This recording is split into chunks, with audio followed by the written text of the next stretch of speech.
evening, this is Bel Geode and we are back at Flightsimexpo, and as is now tradition, we're going to do the Flightsimexpo wrap-up.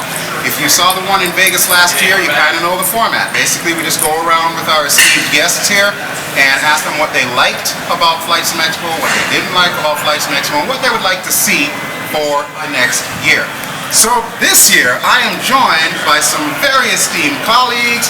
To my left, we've got the one and only Mr. Pete Wright, aka Frugal. Hey, good to see you. Thank you. And to my right, we've got Mr. Sergio from Heli Simmer, the Heli Simmer himself. And we've also got Magnus from Threshold.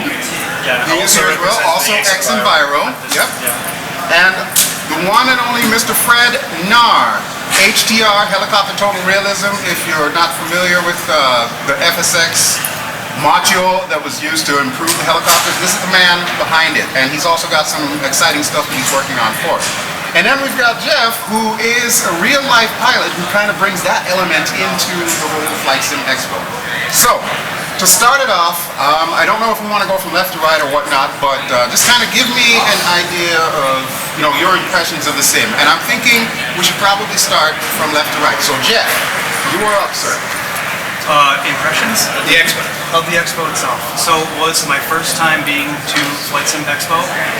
So kind of a fresh viewpoint, I suppose, and one of, again, a number of real-life pilots who also do simulation, love simulation. So what I really thought about it was just it's amazing to see. I didn't expect this many people. I guess attendance. I mean, I didn't know what to expect, but not this much. And so that was excellent. And then just the quality of the presentations were great. And so I was impressed by just all the exhibits, the booths. Pretty typical stuff, I guess, in that regard. But again, not knowing what to expect, it's certainly I was impressed. Now, is there anything about the expo that you thought might be a little bit lacking or might need a little bit of improvement for next year? Helicopters. I agree. I think everybody unanimously will go with that. There's a little more love there in that department. No, I'm going to defer to you guys who have seen it before. All right. Well, there you go. And Mr. Fred, what would you say was like the highest point of your being here this weekend? Okay, first of all, it was great. I mean, the group, the company, we actually had a rotorhead lounge dedicated to helicopter simmers, and we had a lot of beers, which I actually left. I got because I'm leaving beers, so they're in my room. Yeah, and the nice thing is actually you see a lot of passionate people in X-Plane, P3D and such, but also a lot of new people are trying to look outside the box of those things and trying to develop new things, new simulators and such, which I believe will be the future. I never understand why you have 20 different type of FPS games and just 3 flight simulators at the end. So even for more casual player, and I'm actually working. There's a very nice article on Helisimmer. I'm working on a helicopter simulator which goes in that direction. Okay. Full sim. Developed in Unreal Engine. We had a few sessions together. We had a lot of fun trying it. Not easy. I mean, Jeff was the instructor pilot, I'm the student pilot. We managed, and also I did it. So we managed to take off easily. There were a lot of rollovers, crashes. It is not easy. It's not easy. It's gonna be easier. It's gonna be easier. Flight sim that it's gonna be airline helicopters. Airline, okay. Airline helicopters, and it will be, I would say, a simulation game hidden within a video game. Because what I want to have is, I have to send more copies, so make it simpler. People fly with the mouse, but then if you go full realism, full that, you get the badass flight simulator, as you would expect. Only we have to realize we guys are the minority, and so I think I want the majority of the player, but the minority still have to be taken care of. That's exactly what I'm trying to do. So what are you looking forward to for next year? Next year I'll have a booth and I'll be, kicking asses, You're taking orders, basically. All right. Got it. All right. Mr. Fergal, of course, you are no stranger to doing this sort of thing. In fact, we first met 3 years ago in Connecticut at Flightsimguy. What were your opinions this this time, having had a little bit of a break from the whole thing and then coming back into it? It's grown. I mean, they've certainly got a lot more people. I think they've got a lot more exhibitors here. It's bigger. It's more spaced out. It's somewhat intimidating, to be honest. It's just bigger and busier. I really can't say much more than that. There's more to it. It's becoming a true conference, true expo, rather than just a group of nerds gathering around a table, which is actually what the first Flightsimguy was. It was a group of nerds in a hotel room. It still is. Well, that's Saturday night. We don't talk about that one. So no, it's getting bigger and more professional, and it's quite enjoyable. It's good to see it grow up. Yes, that's true. Continue. I mean, next year is back in Vegas, which I didn't go to last year. I'm not a big fan of traveling for these things, but apparently I'm going to Vegas. So we'll see. So you're going to actually be there for the next year? I have been told I will be at Vegas. Okay! You heard it here first. Frugal will be in Vegas. We're going to be in Vegas. You need to be there for that.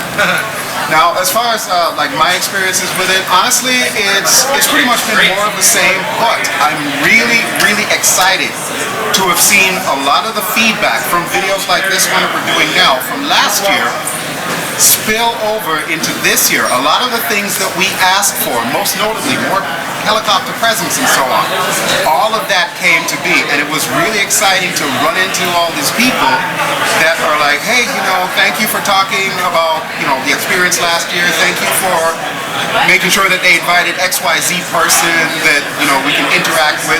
And granted, I didn't have a lot to do with that. All I did, I put up the video and I sent Evan the link. But that's the beautiful part about it. The fact that the event organizers are willing to listen to the community themselves and craft this event for the community. Pretty much, I have not been disappointed by anything at all in this event, and I'm looking forward to Vegas next year. And Mr. Sergio, this is your first time here. What did you think? It is my first time here. Was it worth my nagging you all those concept months? I'm kidding. Well, you come here with a set expectation, and it just blew my mind. This is so well organized. It's so well organized. They thought about all the there are small details that you worry about when you come, and suddenly they are taken care of for you. One of the things, this may sound weird. You guys know I'm not American. I by the accent. I would have guessed myself.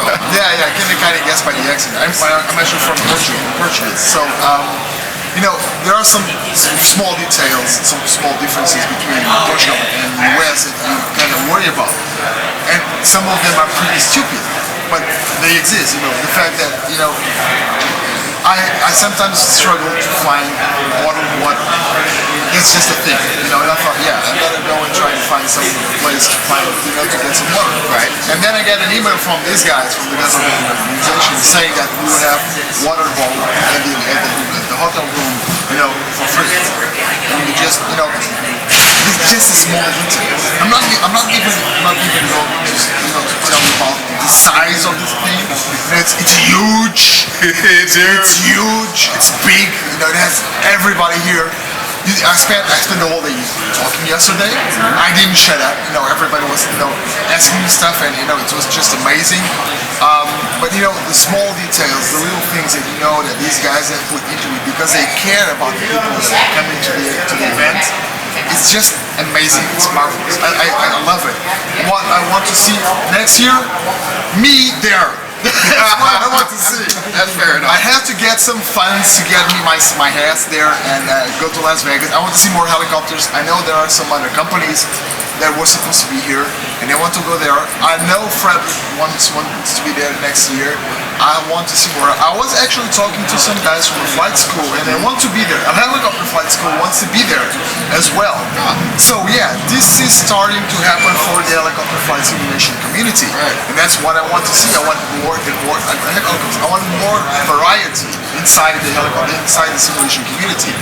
So yeah, that's what I want to help make happen. I love that, guys. You guys, do you know that developer that you don't actually mention, but he goes, I feel like that right now. I'm a happy puppy, guys. I'm a happy puppy. He's a happy camper. Yeah, I am. All right, and Mr. Magnus, this is your first time here as well, too, right? First time, yeah. I Okay, didn't go to any of the cozy ones. I wish I were. I arranged festivals back in my youth days, and the small ones were always the best. But this is great as well. I love it. Yeah, definitely. Well organized, as you all have said. Definitely. But I couldn't afford to stay at the hotel, so I'm at another hotel. So that's one thing I look forward to the next one, is not having to drive for that long. You can't go anywhere here on foot. Yeah, The lady at the hotel, I asked her, is there any restaurant here I can go to on foot? Yes, but you'll die. Welcome to Florida. You might get here, but you'll die there. Yeah. No restaurants there. If not for anything else, of old age. Right? I think you probably stand a better chance of running into gators. And just remember, if the gator's chasing you, what do we do? Zigzag. Yes. And of course, I definitely cannot forget the man with the camera. My partner in crime, Mr. Flightsimguy, who every time we do this, he refuses to get on camera, but he's behind the camera, so I'm going to let him talk and explain to me and everyone else his views on this event. All right, so what Pete said is absolutely right. It's pretty cool watching the conference and the community grow up over the past 4 years. This is my 4th conference, and one thing I've noticed, along with everything else in our society, is when I was in there, all those cool panels. By the way, this conference is largely hardware. A lot of cool stuff, and I know that stuff is very, very expensive. When we started out and all this stuff, $5 to download Steam, I'm afraid what's happening with the community now is all the cool stuff is going to the folks who have the money. Right. If you can't afford it, you can't stay at a hotel like this, you're not going to buy any of those fancy equipment. And I'd say the bigger part of the community are the folks who don't have a lot of money, the kids. And I'm afraid they're going to get left behind. I don't want to see that happen. Now, you're coming up with a standalone helicopter sim package, back in the day before we had FSX and whatnot, the market was littered with standalone simulators. I would like to see that come back around. I'm not sure if it will, but I'd love to see that again, where you have a standalone for a Cessna, a standalone for this, standalone for that. That way more people can participate and everyone can take part in this awesome hobby. Because right now, the way I see things going, all the good stuff is going to go to the people who have the money. And it shouldn't be that way. I'd like to comment on that. That's Honeycomb. Right. They're actually doing something that is more complex, better than what we have today for approximately the same price range.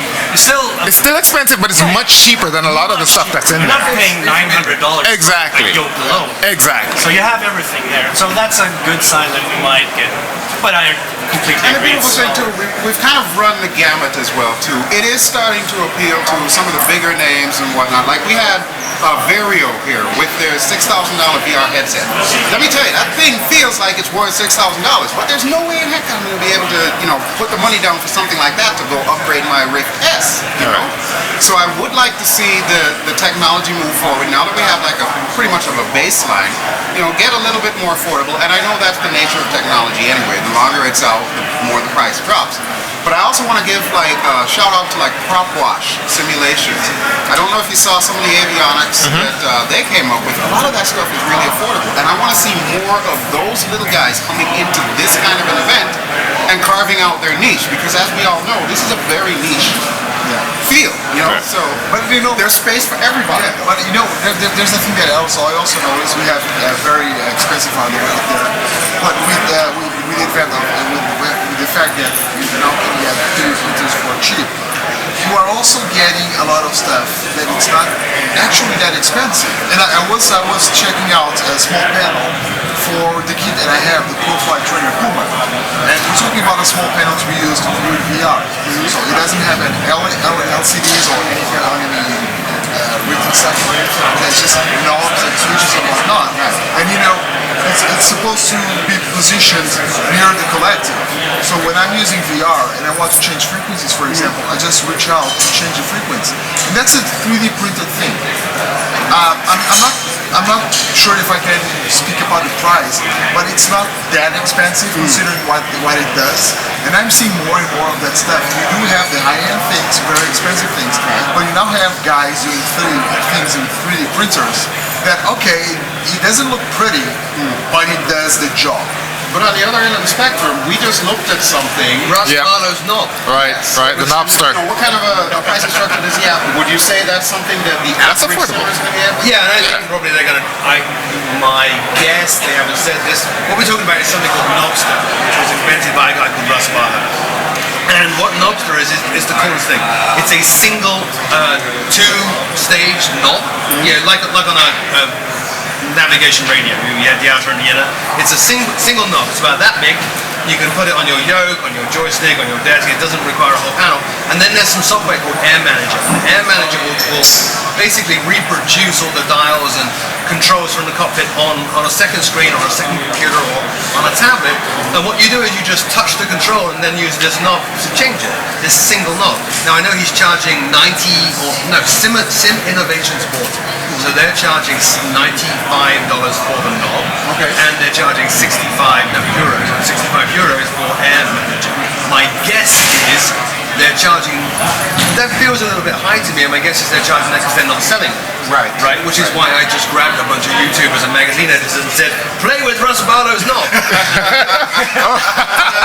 And they all That was the highlight of my day, right there. they all fell in love with it. And I think hopefully things like that are going to catch on, and I hope they drop their prices because they're breaking even now and everything else. But that's a good point about Flightsimexpo as well. When you walk around here, you'll see a lot of companies and things which don't have a high budget and don't look really amazing, and they're not Rex or Hi-Fi or Lockheed Martin. You've never heard of these guys. It looks kind of cheesy. Go and talk to them anyway, because some of these little tiny one-man band startups that look kind of odd, when you speak to them, they're the coolest stuff here. So, I agree. There have been quite a few of these things that we've been to where we've actually run into people that are completely off the grid.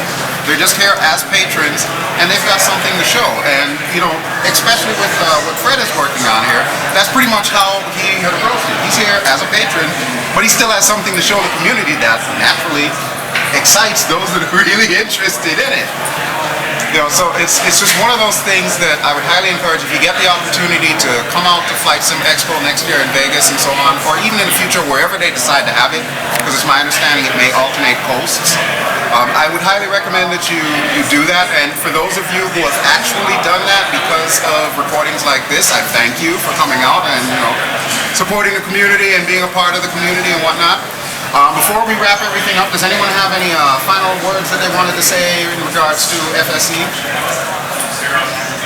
I think, you just kind of discussed it, but, this issue about, there's sort of a dichotomy of price increasing, but yet we're trying to build up an industry, and we see that theme, I think, a lot in different ways. Cats fly helicopters, is that right? I mean, in Fred's project, there's this underlying drive to try to draw in more people into, this hobby or this industry, and a lot of them are going to be young people, right? And if they don't have a sponsor, like a parent who's also into it, then it may be a struggle to get these funds. So you have to resolve that in some way, but you can see the wheels are turning, right? We're coming off of what, like a 10-year lull in flight simulation, and now things are really booming again. But that comes with a price, literally, like a price to be paid. And so how do you get new people into it, to entice them with either ease of use through training programs, through simulation games within simulations within games that try to make that process easier for people on a technical level. But you need hardware. How do you do this hobby without hardware? It's hard. There are some kind of options with the browser and the mobile, based things, but either way, you're looking at investing in some hardware. I think we need more gateway drugs as far as that goes, as far as hardware and so on. Yeah, definitely. Kind of bring people in. So, that's our hope for next year. We'd like to see more of that kind of stuff going on, and just basically continue doing what's being done, because so far it's been an amazing experience. It's definitely one of the best experiences that I've had flight sim related for quite some time. Alright, so with that having been said, I wanted to give special thanks to all of my esteemed colleagues that were able to come in. Thank you as always for supporting the flight sim community with the things that you do. And thank you, of course, for being a part of this and sharing your insight. So that'll do it for us here. Flightsimexpo is just about done. So my next task, since I'm here for another couple of days, I've got to edit and upload all of this stuff for you. So you will be seeing this probably a couple of days after. But as always, continue to like, continue to comment, and continue to share so that we can spread the word to the entire world about Flightsimexpo and we can get even more people here joining us next year. Thank you as always for watching, folks. This has been Bel Geode. This has been Flightsimexpo, and I will catch you all really soon. Ciao!